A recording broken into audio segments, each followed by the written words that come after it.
Bonjour, bienvenue dans une nouvelle vidéo. J'ai complètement craqué au mois de novembre niveau achat, donc je me suis dit que j'allais vous faire une petite vidéo pour rentabiliser tout ça. Je me suis dit autant partager la tonne de livres que j'ai acheté parce que non mais je sais pas ce qui m'est après. Bon, après je vous le dis, en livres achetés neufs, j'en ai 3. Par contre après ça vient d'une recyclerie un type Emmaüs. Ça vient de ma boîte à lire près de chez moi.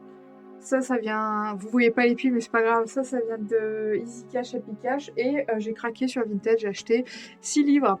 Donc voilà. Je vais vous faire un petit haul du coup. Je vais faire par thème, je pense. Je vais peut-être commencer par les livres Vinted. Alors, je vous les présente rapidement. Du coup, j'en ai lu aucun. Je suis en train d'en lire un là. Mais voilà, ça sera... je vais pas être hyper expansif dessus. Je vais vous faire très rapidement un résumé. Mon premier achat Vinted, du coup, c'est I Kiss It Sarah Wheeler de Casey McKiston. D'elle, j'avais déjà lu One Last Stop plus tôt dans l'année que j'ai également acheté sur Vinted. Et non mais regardez-le, il est en état, mais le livre est nickel. Genre vraiment, je l'ai reçu, je vous jure, je me suis dit, mais c'est trop rentable d'acheter des livres sur Vinted. Il me faisait de l'œil depuis cet été. Je ne pensais qu'à lui. Je me suis dit non mais vas-y, je le lis, je l'achète. Donc voilà, donc là c'est mon deuxième que j'ai avec One Last Stop. Et du coup, s'il me plaît, j'avoue que The Pairing, je sais plus. Elle a sorti un nouveau livre très récemment, là, il y a peut-être un mois. Il me faisait de l'œil, d'ailleurs, je crois que je l'ai mis sur ma liste de Noël. J'avais lu, en gros, ils avaient fait, vous savez, les petits carnets où il y a le premier chapitre du livre. Je l'ai lu et ça avait l'air trop bien. Donc, je me dis, peut-être qu'en fait, peut-être fan de la pub de Casey, mais en tout cas, elle fait des lectures queer, donc forcément, je pense que ça parle à pas mal de monde. Donc voilà, je le trouve magnifique le livre. Là, les petites fleurs là, oh c'est trop beau. Bref, j'ai hâte de le lire. Il est vraiment... Et que dès que je le vois, dès que je pose les yeux dessus, je me dis j'ai envie de le lire. Mais j'ai d'autres livres d'automne à lire avant, donc calmons-nous, calmons-nous. Ensuite, ça c'est le premier livre que j'ai acheté sur Vinted et étrangement c'est aussi le dernier à être arrivé. Mon anglais n'est pas très bon, mais si je lis correctement, c'est Retour à Bride Shield. Bon, mon anglais est nul, mais vous vous demandez peut-être pourquoi j'ai acheté ce livre. Et bien pareil, je crois que c'est une romance LGBT, mais le livre date de... Il serait sorti en 1947. Donc effectivement, il date un peu en termes de parution. Ça se passe dans les années 20, dans les années folles, et je suis quasiment sûre que c'est une romance homme et homme. Et en fait, je l'ai acheté pour une seule raison. Je suis très très fan de Heartstopper, mais Heartstopper dans sa globalité. J'ai déjà vu la série un nombre incalculable de fois. J'ai les tomes, j'ai acheté les nouvelles ainsi qu'une année solitaire qui se passe dans le même univers, mais qui est du coup l'histoire de Victoria, la sœur de Charlie. Et il s'avère que dans la série et la BD, Charlie a le poster de ce livre dans sa chambre. Si je trouve une image, je vous la mettrai, mais je suis pas sûre de trouver. Et en fait, j'ai fait des recherches, j'ai vu que c'était tiré d'un bouquin, et j'ai dit, vas-y, je l'achète. Je sais même pas trop de quoi ça parle, à part que c'est dans les années folles, et que je suis quasiment sûre qu'il y a peut-être du LGBT ou du queer caché là-dedans. Et ça se trouve pas du tout, ça se trouve, je me fourvoie complètement. Mais voilà, quand j'ai vu qu'il y était sur Vinted, pas cher, j'ai dit, vas-y, fais-toi confiance, achète-le. Après, toujours sur Vinted, niveau craquage, j'ai acheté Rares sont ceux qui voient. Je me suis rendu compte après coup que c'était une auto-édition et qu'il avait été imprimé par Amazon. Imprimé par Amazon. Et en fait, c'est qu'il y a quelques temps, je faisais des recherches sur des livres et il était ressorti. Et je me suis dit, tiens, il me donne bien envie. Donc pareil, je suis sûre à 90% que c'est une lecture queer. Du coup, j'ai dit, vas-y, prends-le. J'ai un peu hâte de le lire. Il est assez court, je vois qu'il fait un peu moins de 400 pages. Voilà, je vais vous lire le résumé rapidement. Après avoir raté sa compétition de natation et son bac, Sacha veut vivre un été parfait entouré de ses amis. Tous ensemble, ils quittent la capitale et partent travailler dans une exploitation fruitière en Ardèche. Cet été sera-t-il aussi paisible qu'il l'espère? Rien n'en est moins sûr. Bon, c'est plutôt une vibe roman d'été. Il y a des thématiques qui devraient me parler dans ce livre. Donc voilà. Après, je sais pas ce qui m'a pris. Enfin si, je sais très bien ce qui m'a pris. J'ai acheté Happy Place d'Emily Henry parce qu'en fait... Est-ce que je devrais vous le dire? Il m'est arrivé une situation similaire dans la vraie vie. C'est pour ça que je voulais lire ce livre. Je vous lis rapidement le résumé. Harriet et Wynne forment un couple idéal. Ils vont ensemble comme le pain et le beurre, le gin et le tonic, Blake Lively et Ryan Reynolds. Je pense que je l'ai très mal prononcé, je suis désolée. Pourtant, cet été, ils vont devoir mentir à leurs amis, car Harriet et Wynne ont rompu 5 mois plus tôt et personne n'est encore au courant. Ce sont leurs dernières vacances dans le cottage où ils retrouvent la même bande de copains depuis 10 ans et ne veulent pas gâcher un moment précieux, alors ils vont jouer la comédie une semaine de plus. A priori, c'est un plan parfait, enfin, si vous le regardiez de loin, à travers des lunettes de soleil enduites de crème solaire. Déjà, j'avais pas lu le résumé depuis un moment, c'est hyper drôle. Ouais, j'ai déjà été dans une situation similaire et du coup, je me suis dit, lis ça. Parce que tu connais et enfin, ça m'a parlé, bref. Je vais pas vous dévoiler ma vie, ça serait bizarre. C'est le genre de lecture que j'ai envie de lire. Bon, pareil, il y a une vibe hyper été. Oui, on est en novembre. Bon, je sais pas quand est-ce que je vais le lire, mais je vais le lire. Et je sais pas pourquoi j'ai craqué. Toujours d'Emily Henry, comme dans un roman d'été, donc encore une fois thématique été. Est-ce qu'Emily Henry n'écrit que des romans d'été? Peut-être, parce qu'il y a aussi People in the Vacation qui me faisait de l'œil et je me suis dit ça aussi c'est complètement un roman d'été. Donc voilà. Comme un roman d'été, si ma mémoire est bonne, je vous fais très court, c'est une autrice de romance et un auteur de polar qui sont amis, ou qui se connaissent du moins, qui sont en vacances et en fait ils décident d'échanger leur style.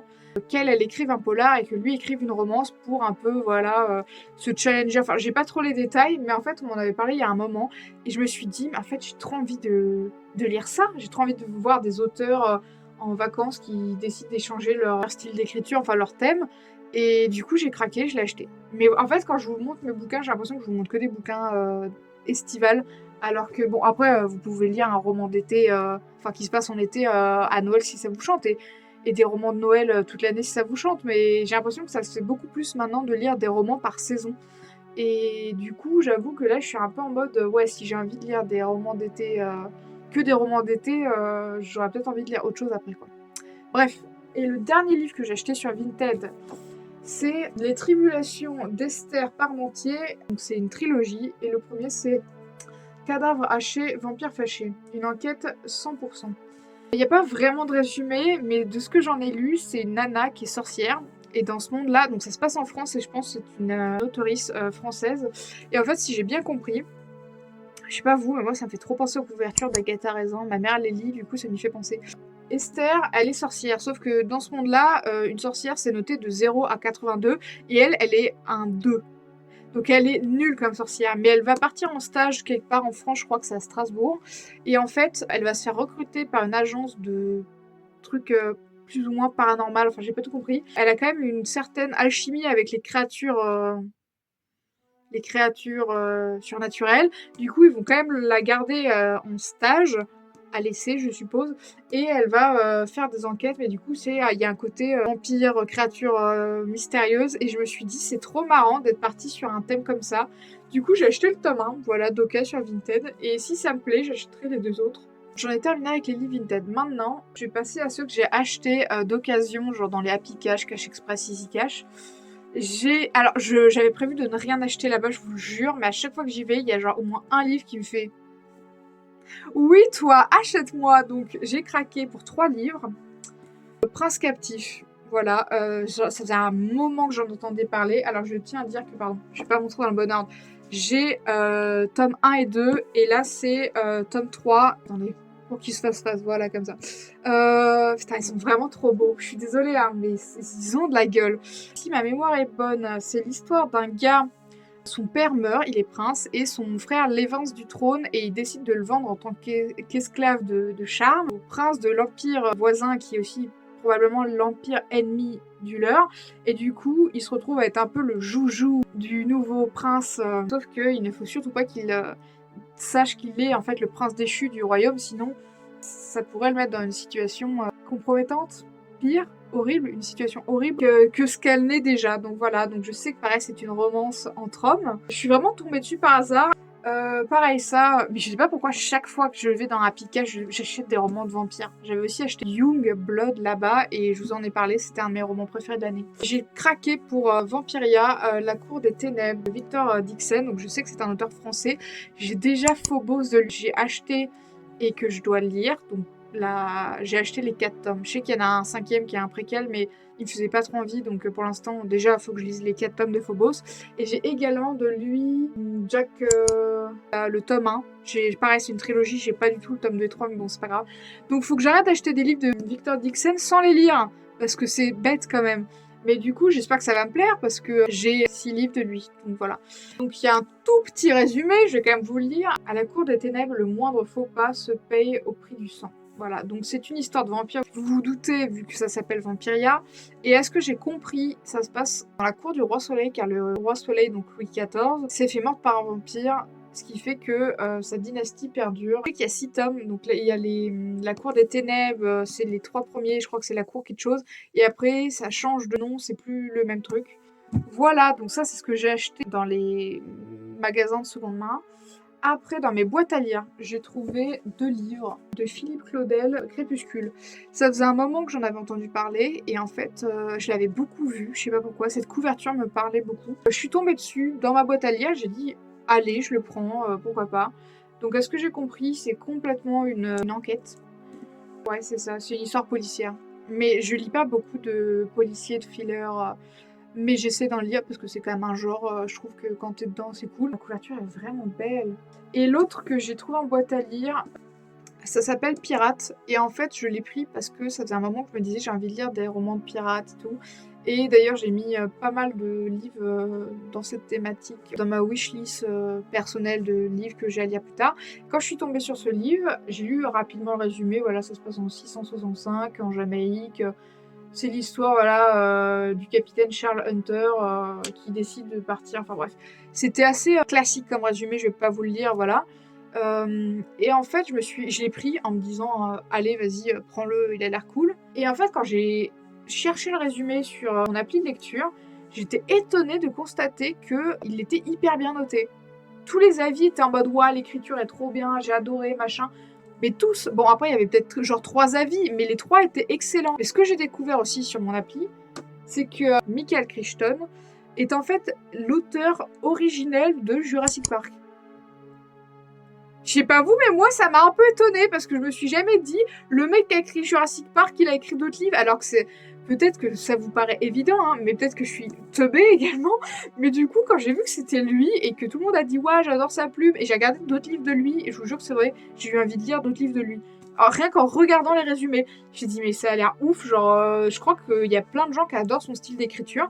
Du coup, bah pareil, hyper content de l'avoir trouvé en boîte à lire parce qu'il me donne vraiment envie. Mais encore une fois, est-ce que les pirates, c'est pas une vibe d'été? Voilà, il faut savoir que j'adore les histoires de pirates, mais j'en lis très peu en livre. Donc voilà, j'étais contente d'être tombée dessus et en plus, ça a l'air d'être un bon livre. Donc voilà. Après, je vais continuer avec mes achats que j'ai fait. Je vous ai dit à la recyclerie, là, les Emmaüs, les trucs comme ça. Donc je les ai. Il y a certains, vous vous dites pourquoi t'as pris ça ils coûtent 50 centimes et ils vont finir à la benne si personne les achète, je suppose. Souvent, je réfléchis pas trop si ça me parle, ça me parle, ça me parle pas, ça me parle pas. J'ai trouvé de Edgar Allan Poe Le Masque de la Mort Rouge et autres nouvelles fantastiques. Je suis persuadée d'avoir déjà un livre de Edgar Allan Poe, mais alors je sais plus. Alors je l'ai pas sous la main, c'est pour ça que je l'ai pas là. Donc je sais plus ce que c'est, si c'est les nouvelles extraordinaires, les nouvelles extraordinaires, je ne sais plus. J'ai regardé et il y a genre beaucoup de nouvelles. Attendez, je vais vous retrouver la page. Voilà. Il y a genre ça de nouvelles, donc je vais avoir de quoi lire. Et dedans, j'ai vu qu'il y avait la petite discussion avec une momie. Je suis sûre d'avoir entendu dire que cette nouvelle avait plu à une booktubeuse. Ah, il y a aussi la chute de la maison Usher. Usher comme le rappeur. Voilà, il y a aussi le chat noir que je voulais lire. Ah, le puits et la pendule. En fait, je vous explique, j'ai beaucoup aimé la série Mercredi Adams sur Netflix et du coup, j'avais un peu envie de lire les nouvelles qui tournent autour de... Parce que Edgar Allan Poe a une place importante dans Mercredi Adams, enfin dans la série Mercredi. Et à un moment, ils font une course de kayak et c'est sur des nouvelles d'Edgar Allan Poe. Il y a le chat noir qui est l'équipe de Mercredi. Et en fait, je me rappelle plus des 4 autres, donc enfin des 3 autres, donc ça serait bien que je me les refasse. Je crois qu'il y en a une, c'est genre le Joker ou le Bouffon, enfin il y a un délire de clown. Bon, je verrai, mais faudrait peut-être que me refasse Mercredi Adams pour retrouver les refs, mais bon. Voilà, donc j'ai trouvé ça, j'ai dit, écoutez, je vous ai dit la dernière fois que je lisais pas des trucs qui faisaient peur. Je me suis dit, on m'a vraiment vendu Edgar Allan Poe comme le mec qui te file les pétoches en seulement 10 pages. Voilà, donc Le Masque de la Mort Rouge d'Edgar Allan Poe. Après, toujours dans une vibe spooky, j'ai trouvé Anne Rice. Donc si vous ne connaissez pas Anne Rice, c'est elle qui a écrit Entretien avec un vampire et autres nouvelles de vampires. Parce qu'il faut savoir qu'Entretien avec un vampire, c'est le tome 1 d'une série de vampires. En fait, il y a plusieurs tomes, voilà. Et Pandora, c'est le tome 1 de sa nouvelle à l'époque, hein, elle date, série d'histoires de vampires, donc ça parle encore... De toute façon, il y a des chauves-souris, là. Donc je pense que vous doutiez que ça avait une vibe vampire. Donc c'est une autre histoire de vampire, mais cette fois d'un gars, je crois, voilà. Ça s'appelle Pandora. Donc je vais pas trop vous en dire, parce que je n'ai pas trop voulu me spoiler, j'ai juste vu que ça parlait de vampires. J'ai dit Anne Rice, en plus, elle est quand même connue pour Entretien avec un vampire. D'ailleurs, oh mon dieu, j'ai vu qu'ils avaient mis la saison 2 d'Entretien avec un vampire. J'avais regardé la saison 1 en septembre. Au début, je me suis dit, c'est pas utile. C'est pas utile de faire une série Entretien avec un vampire. J'étais obsédée par la fin. J'ai trop envie de savoir la suite. C'est que ça m'a... En fait, j'étais complètement dedans. Je pensais pas que ça me plairait autant. J'ai hâte de la regarder. Genre, vraiment, j'ai trop hâte. Sinon, qu'est-ce que j'ai trouvé d'autre? J'ai trouvé ceci. J'ai très peur de mon anglais, là. Ashes Falling for the Sky. Alors, je suis désolée si je l'ai mal prononcé. Lynn Gorman et Mathieu Guibé. Ouais, Guibé, Mathieu Guibé. J'ai toujours peur de mal prononcer, je suis désolée. Je sais que c'est une romance. Je sais qu'il y a 2 tomes, voire 3. Parce qu'il y a Brother... je ne sais plus. Mais en fait, je l'ai trouvé. Il est en excellent état. Et j'ai dit, oh mon dieu. Genre, il était dans ma wishlist. Fallait que je le lise. Et je l'ai trouvé, j'étais trop refait, genre j'étais en mode mais quoi? Donc voilà, je l'ai en petit format poche. Trop content de l'avoir trouvé. Voilà, je vais pas trop vous en dire plus, je sais juste que c'est une romance. Je pense que vous l'avez forcément... Putain, il y a les petites étoiles qui brillent, regardez à la lumière, c'est trop mignon. Pardon. Je pense que vous en avez forcément entendu parler. Mais voilà, bon allez, je vous lis le résumé, je suis sympa. Pour sa première soirée à l'université, Sky veut oublier les démons de son passé le temps d'une nuit. Elle jette son dévolu sur Ash, un étudiant attirant mais à la mauvaise réputation. Ignorant les avertissements de sa colocataire, elle le suit dans sa chambre, mais les choses sérieuses ont à peine commencé qu'elle fait fuir le jeune homme, qui l'abandonne sans se retourner. Je vais pas en dire plus, parce que je vois que le résumé continue, mais du coup, rien que ça devrait vous donner envie de le lire.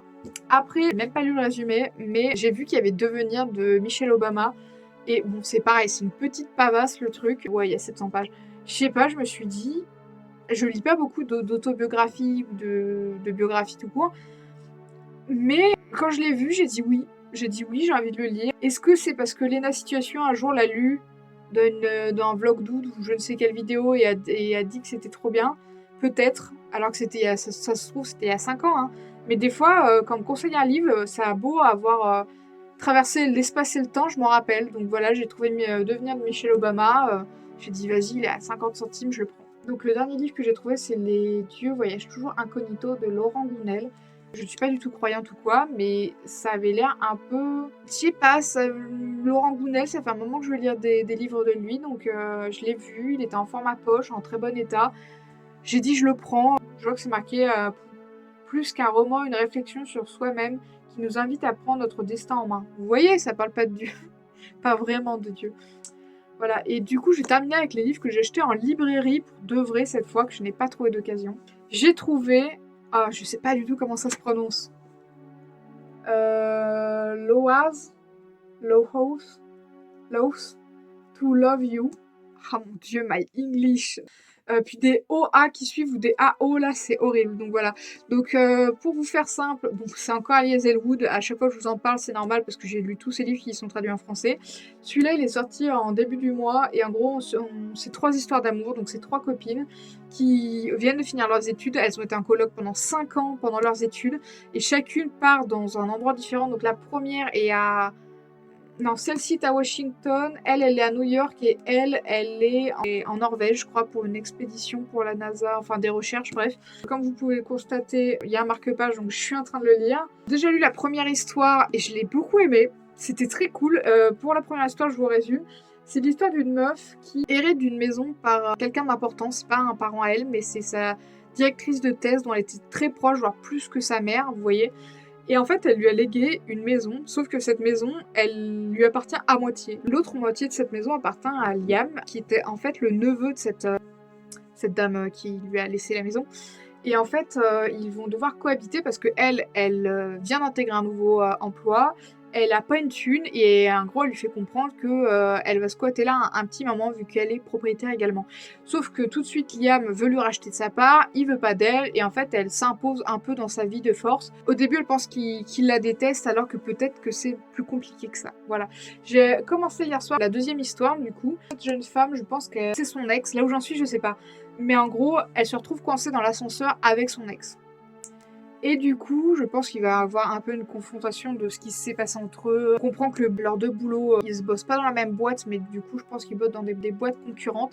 Et je me demande s'il lui a pas tiré un gros contrat, il lui a volé un gros contrat sous le nez. Ils se sont plus ou moins séparés. Bref, je vous le raconte mal parce que là, c'est des hypothèses que je fais. Mais voilà, et j'aime beaucoup le style, encore une fois, de Ali Hazelwood, mais j'avoue, la dernière histoire qui se passe en Norvège, c'est celle qui me tease le plus, et bien sûr, c'est la dernière. Donc voilà, vous voyez, j'ai quand même bien attaqué, je suis un peu moins de la moitié. Mais voilà, donc j'ai hâte de le continuer, puis il se lit vite, hein, pareil, il fait genre à peine 400 pages, même pas, ouais. C'est en cours de lecture, mais pour l'instant, j'aime beaucoup, beaucoup. Si vous aimez Ali Hazelwood, vous y aimerez forcément, quoi. Et mes derniers achats que je vous ai déjà présentés dans une autre vidéo parce que je les ai déjà lus également, c'est She Wasn't a Guy et en fait c'est un manga très beau qui a 3 couleurs, donc noir, blanc, nuance de gris et vert. Pour faire simple, c'est l'histoire d'une jeune fille, elle, qui tombe amoureux d'un jeune garçon qui bosse chez le disquaire et il s'avère qu'en fait ce n'est pas un garçon, c'est une camarade de classe d'elle, sauf qu'en dehors du lycée elle a un look beaucoup plus rock, j'ai envie de dire grunge mais peut-être que je m'avance. Elle tombe amoureuse l'une de l'autre mais il y a ce côté quand elle apprendra la vérité, si elle lui dit comment elle va l'apprendre et du coup c'est quand même, ça n'a pas inventé le concept hein, du quiproquo, mais c'était très mignon et j'ai adoré et j'ai hâte d'avoir le tome 3, je ne sais pas quand, mais voilà.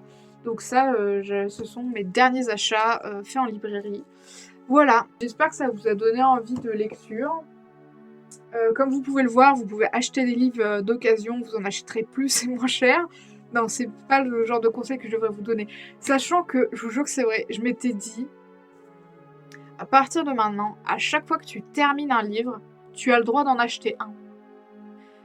Je n'ai pas lu assez de livres pour vous montrer toute la... Non mais vous verrez la pile qu'il y a. Mais, attendez. 1, 2, 3, 4, 5, 6, 7, 8, 9, 10, 11, 12, 13, 14, 15, 16, 17, 18, 19. J'ai quasiment acheté 20 livres. Enfin 20. Acheté. Il y en a 2 que je vous ai présentés que je les ai lus gratuitement. Mais j'ai quand même... Allez, on va dire une grosse quinzaine. Je vous assure que j'ai pas lu 15 livres le mois dernier, quoi. Du coup, cette bonne résolution, elle m'est passée, pareil, sous le nez. J'ai complètement craqué. Donc voilà. Donc ne faites pas comme moi, achetez des livres modérément, sinon vous aurez une pile à lire énorme. Voilà. Bah écoutez, je vous souhaite une bonne journée, une bonne fin de journée, une bonne nuit, puis à la prochaine. Ciao!